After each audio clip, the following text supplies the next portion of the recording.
action verbs falalka la sameeyo ayaa la ama falal ficileed. lesson 45 casharkeena 45aad. squeeze tuujin. Squeeze the lemon, tuuji ama miir liinta. Squeeze waa tuujin. Press riixid ayaa ah press. She is pressing the button.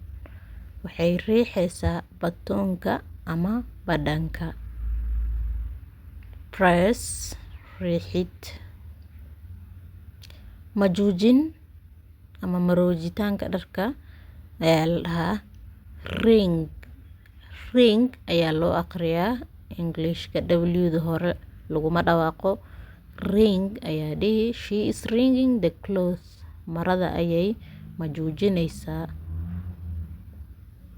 Burburin xawaashka ama heelka ama waxay noqoto spices oo cuntada lagu kariyo. Crush the spices. Xawaashka burburi ama tun ama waxay noqotaba. Crush waa burburin wax qalalan oo la jajabinayo Allah badanaa. Crush adi ama wax markay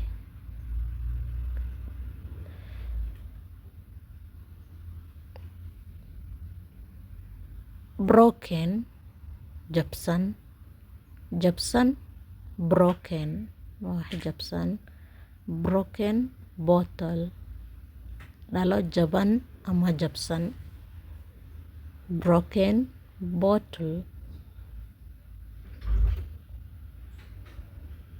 Dildilaac ayaa la dhahaa crack. Dildilaac ayaa la dhahaa. The wall has cracked. Darbigii ayaa dilaacay. The wall has cracked. Wall waa darbi. Has cracked no ay uu dilaacay camal ama xaqdin waa scratch. Xaqtin ama xaqdin maxaa dhahdeedba scratch waa xaqdin ama xagasho. Scratch xaqdin.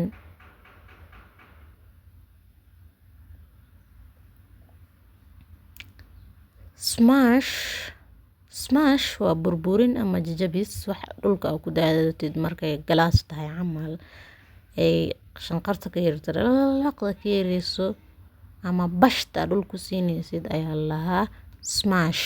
Bash camal la siisay smash ayaa dhihi. Burburin dhawaaqayga ayaa bashta like markay wax dhawaaqayaan bash sooma dhahaan ayaan isticmaalayaa. Smash waa burburin ama jajabis oo qayli la socoto.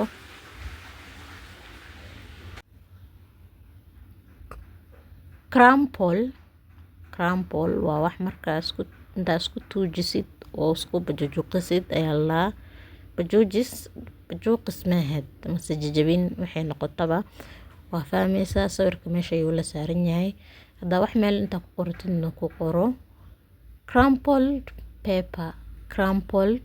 paper warqad lisku bajuuqiye ama lisku jajabiye ama lisku majooji like lisku riixay camal. Crumpled jajabiyey ama jabitaan ama chipped waa wax laga soo siibay camal qayb laga soo bixiyay camal. Chipped ayaa la way ka jajabtay camal ama laga jajabiyay camal. Casharkeena halkaas ayuu inooga yahay. Haddaad kanaalkan ku cusub tahay fadlan subscribe saaro, comment, like, share hanaga iloobin waxna meel ku qoro sidaad u baratid luqadda.